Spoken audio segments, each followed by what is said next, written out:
Hey everybody, welcome to Gaming Bench. I'm here today with one of the hottest titles of the summer, Black Myth Wukong.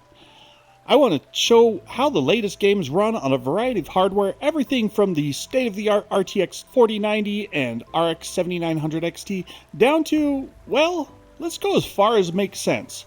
In the case of Black Myth Wukong, it recommends as the base level of hardware a GTX 1060 or an RX 580. So those are pretty old graphics cards, 7 years old, and we're running a super demanding game. Or is it? Well, let's jump right into the benchmarks and see how it performs. I'm going to start with 1080p, low settings, 67% scaling, and of course, no ray tracing. And this is as low as you can go in the game, basically, other than turning the scaling factor down even more. You could go as low as 25%, so that's like 16x upscaling. But you can see here, most of the cards are doing quite well. The RX Vega 64 and above, they all break 60 frames per second.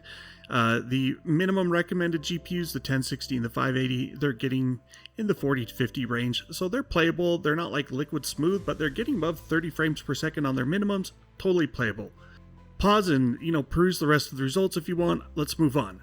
Next up, we've got 1080p medium, still with 67% scaling and no ray tracing naturally. So we're using DLSS for Nvidia's RTX cards. We're using FSR 3 for the GTX cards as well as AMD cards. And then we're using XeSS for the Intel Arc GPUs. And you can see here, again, 60 frames per second. RX Vega 64 comes up short, but the surprisingly RX 5600 XT does better than that and gets 61 frames per second. So that indicates there are some features in the game that benefit from newer GPU architectures. You can also see that when you look at the GTX 1080 Ti compared to the RTX 2060.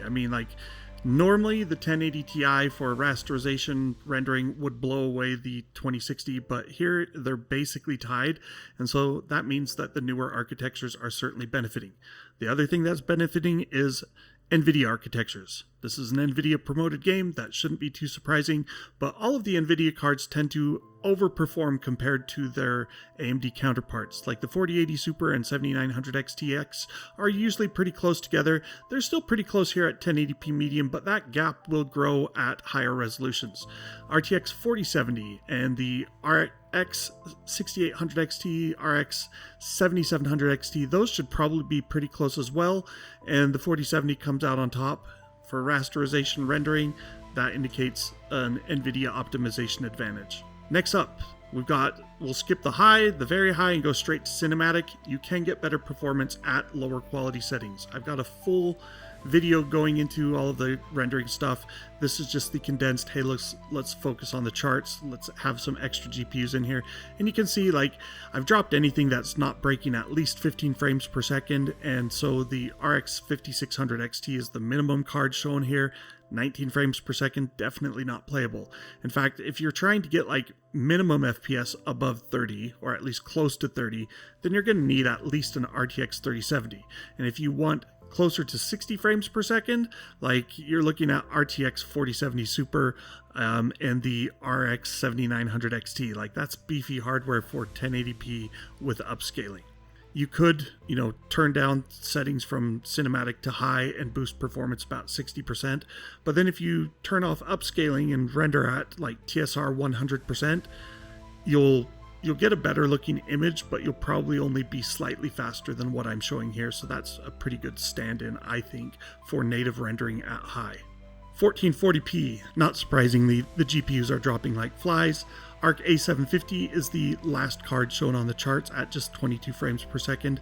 And then, if you want to get a clear 30 frames per second, technically the 4060 gets there, but minimums are below that mark. You'd really want a 4060 Ti to get a reasonably smooth experience. And then if you wanted 60, the truly smooth experience, you're looking at, again, 7900 XT. It didn't drop too much from the 1080p results, so that's good. 4070 Super is a little bit shy, but the 4070 Ti, 4070 Ti Super should be above the 60 FPS mark. Moving up to 4K, cinematic, maxed out settings. The only thing getting 60 frames per second is a 4090. If you want 30 frames per second, RX 6800 XT will get you there, barely. RX 7800 XT also barely. RTX 3080 and RTX 4070 are, kind of playable. You could use frame generation to improve the smoothing and the number of frames you see by about 50% if you're using an RTX 40 series. If you're using AMD's frame generation with FSR3, the quality looks worse, but the performance boost from frame gen is higher at about 80%. So maybe 75%, but keep that in mind. You're pretty much, you're going to need a lot of hardware to do 4K, even with 60%, even with high quality mode instead of cinematic. If you turn the scaling down a little bit, you're still going to need a lot of GPU to get a good playable performance. But we're not done. We've also got full ray tracing. So Black Myth Wukong has 3 ray tracing modes. They're all full ray tracing, so every single pixel is ray traced. There's no hybrid rasterization rendering, which would reduce the GPU load and probably make the game run better and maybe not look quite as nice.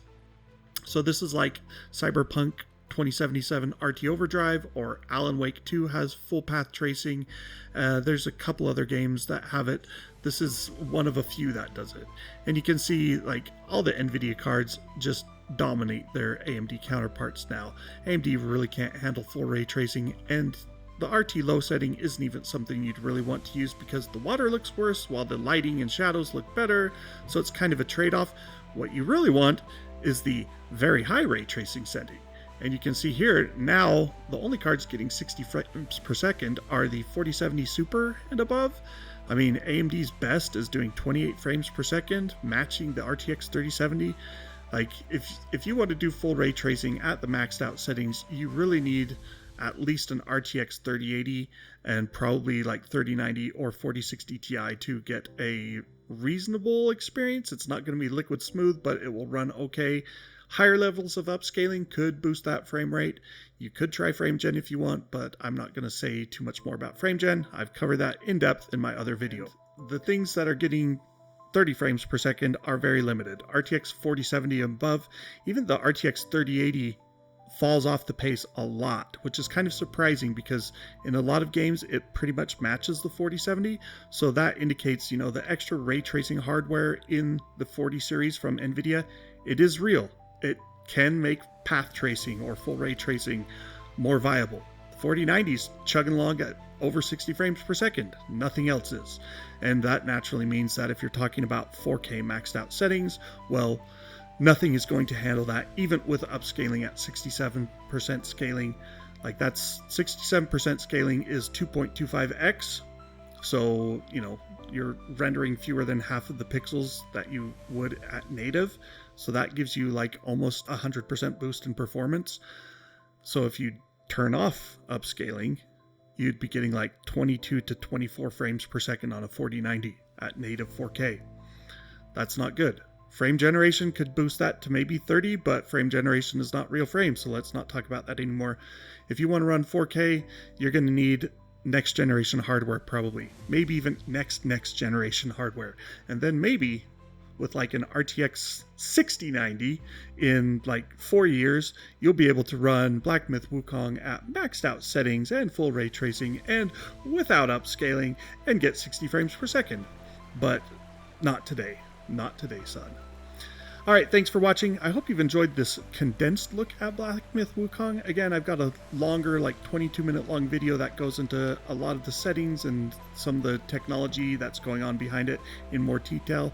I want to see if people enjoy this shorter form, focusing on the charts more. So let me know in the comments. Sound off, let me know what other games you'd like to see tested. I want to do about one of these games per week, so hit me up and let me know what you want to see benchmarked. And please like and subscribe, share with all your friends, and let's get me over that 1,000 subscriber mark, and then we'll see what we can do. Thanks for watching. Love you guys. We'll see you next time.